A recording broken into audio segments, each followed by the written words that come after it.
நிகழ்வுகள் எல்லாம் இங்கு தமிழகத்திலிருந்து கொண்டு வரப்பட்ட நிகழ்வுகள் தான் அங்கு இருக்கின்றன.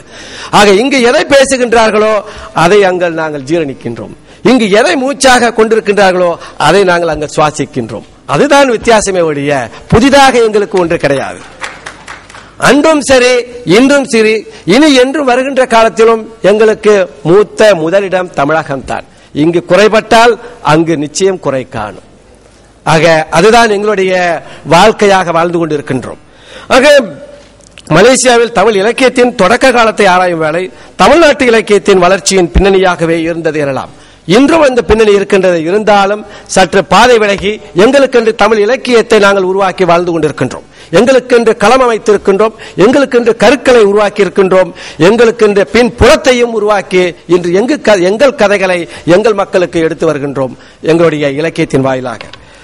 ஆக மலேசிய தமிழ் நாளிதழ்கள் என்று பார்க்கும்போது முதல் நாளிதழாக சிங்கை வர்த்தமானி 1875 வந்திருக்கின்றது. இதனை அடுத்து உலக நேசன் 1877 மற்றும் சிங்கை நேசன் வெளிவந்தது.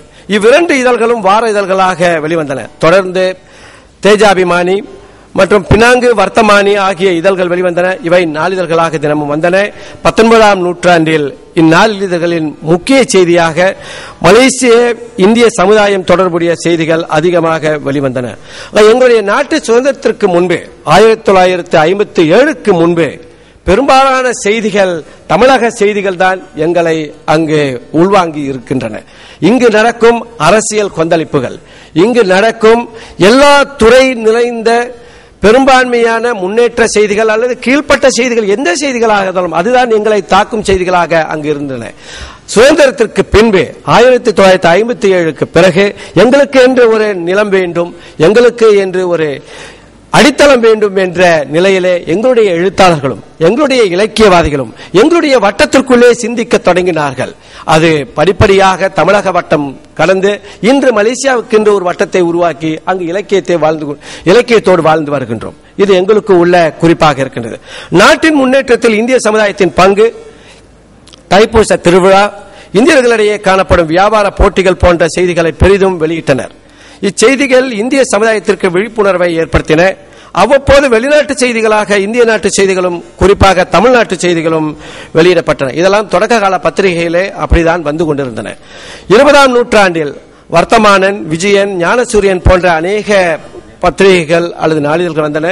கையெழுத்தை கொண்டு வெளிவந்த மகாயுத்த சமாசாரம் என்ற நாளிதழ் முதலாவது உலக போரை குறித்து செய்திகள் வெளியிட்டது. அப்பொழுதெல்லாம் எங்களுடைய நோக்கம், பார்வை எல்லாம் இந்திய தேசத்தை நோக்கி இருந்ததன் காரணமாக எல்லா செய்திகளும் இங்கு உள்ள செய்திகளாகத்தான் நாங்கள் பார்த்தோம்.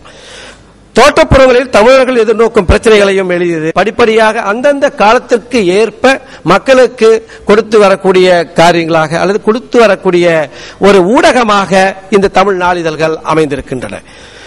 பெண்களின் முன்னேற்றத்தை ஊக்குவிக்கவே சிந்தாமணி என்ற நாளிதழ் தொடங்கப்பட்டது. கலியுக நண்பன் தமிழர்களை மலேசிய நாட்டை சொந்த நாடாக நினைக்கவும் இந்நாட்டிற்கு விசுவாசமிக்க குடிகளாகவும் இருக்க வேண்டும் என்னும் அறிவுரையை முதலில் கூறியது. 1920கள் கூட எங்களுக்கு மலேசிய அல்லது மலாயா மண் என்பது எங்கள் மண் என்பது எங்களுக்கு தெரியாது. அதை நாங்கள் வாடகைக்கு வந்திருக்கக்கூடிய இடமாகத்தான் கருதினோம்.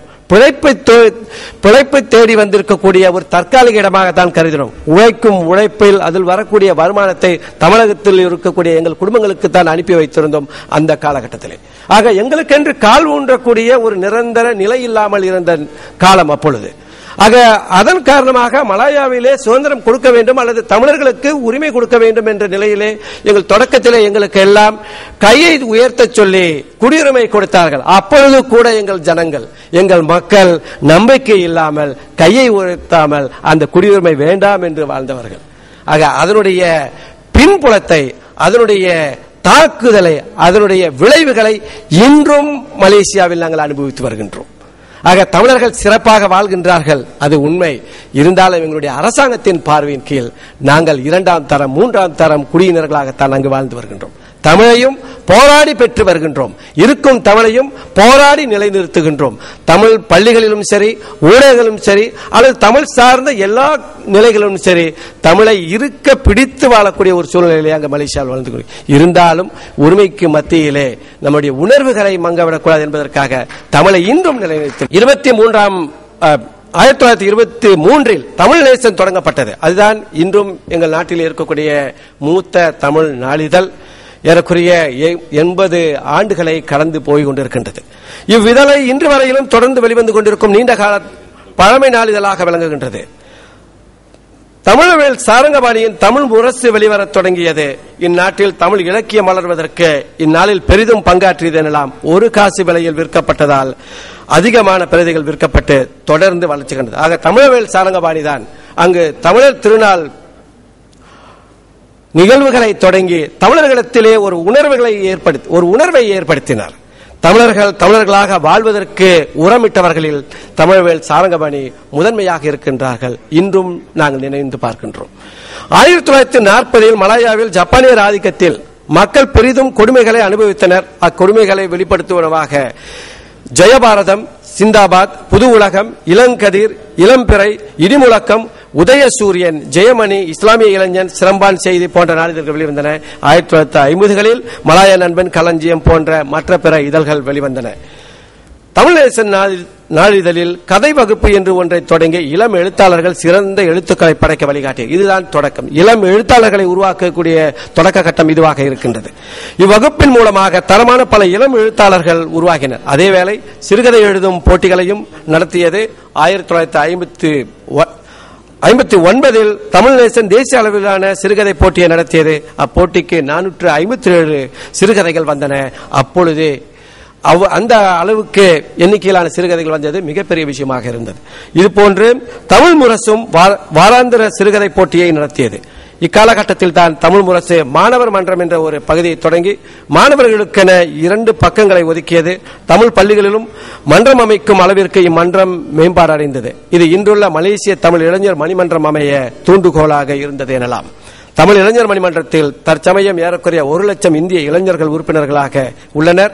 இம்மன்றமே 1950களிலும் 60களிலும் பல சிறந்த எழுத்தாளர்கள் உருவாக காரணமாக இருக்கின்றது. இன்று இருக்கக்கூடிய பழம்பெரும் எழுத்தாளர்களாம் பெரும்பாலும் அந்த தமிழ் இளைஞர் மணிமன்றத்தின் வாயிலாகவும் அந்த பாசறையிலே வந்தவர்களாகத்தான் இன்று இருந்து கொண்டிருக்கின்றார்கள். 1960களில் தமிழ் மலர், சக்தி, மலைநாடு, தேசதூதம் போன்ற இதழ்கள் வந்தன. இக்காலகட்டத்தில் படைப்பு இலக்கியம் வளர்ந்ததோடு மலேசிய நாட்டின் புதிய கொள்கைகள் குறித்து செய்திகளும் அதிகமாக இடம்பெற்றிருந்தன. அப்போதைய சிறுகதைகளில் மலேசிய இந்திய சமுதாயத்தை பாதித்த தோட்ட துண்டாடல் பிரச்சனை மையமாக இருந்தது. அப்பொழுதுதான் எங்களுடைய தற்காலிக நிலையை நாங்கள் உணர்ந்தோம். தோட்டங்களையே நம்பி வாழ்ந்த இந்த மக்கள் 60களிலே அந்த தோட்டங்கள் எல்லாம் துண்டாடப்பட்டு ஒவ்வொரு தோட்டையும், குறிப்பாக என்னுடைய தோட்டத்தை சொல்ல வேண்டும் என்றால் நான் இருந்த தோட்டத்தை 11 துண்டுகளாக பிரித்தார்கள். எங்களுடைய அந்த தோட்ட மக்கள் 11 பிரிவுகளாக பிரிக்கப்பட்டன. வீடுகள் எல்லாம் பக்கம் பக்கம் இருக்கக்கூடிய வீடுகள் தான். இருந்தாலும் ஒருவர் இங்கு வேலைக்கு போவார், பக்கத்து வீட்டில் உள்ளவர் அங்கு வேலைக்கு போவார். ஒரே தோட்டத்தை 11 முதலாளிமார்கள் அந்த தோட்டத்தை வாங்கினார்கள். ஆக மக்களுடைய சிந்தனை எப்படி இருக்கும்? இவர்களுக்கு ஊதியம் கிடைக்கும் நாளில் அவர்களுக்கு கிடைக்காது. அவர்கள் செலவு பண்ணி மீதம் உள்ளதை இவர்கள் செலவு, இப்படியாக போய் கொண்டிருக்கக்கூடிய சூழல். அந்த காலகட்டத்தில் தான் இந்த நம்முடைய இந்தியர்கள், குறிப்பாக தமிழர்கள் வாழ்ந்திருக்கக்கூடிய தோட்டங்கள் எல்லாம் துண்டாடப்படுகின்றன. அதெல்லாம் நமக்கென்று ஒரு உரிமையே இல்லாமல் போகின்றன என்பதற்காகத்தான் எங்களுடைய அன்றைய அமைச்சர் துன் வீத்தி சம்பந்தனார் அவர்கள் ஒவ்வொரு தோட்டமாக சென்று தலைக்கு 10 வெள்ளி என்று வசூலித்து நாம் தோட்டங்களை வாங்க வேண்டும், கூட்டுறவு சங்கத்தை அமைக்க வேண்டும் என்று நிலநீதி தேசிய கூட்டுறவு சங்கம் என்று ஒன்று நிறுவி இன்றும் வானுரைய அதில் சிறந்த ஒரு அமைப்பாக இருந்து இன்று வருகிறது. பல தோட்டங்களை உரிமையாக்கியது அப்பொழுது. ஆக அதன்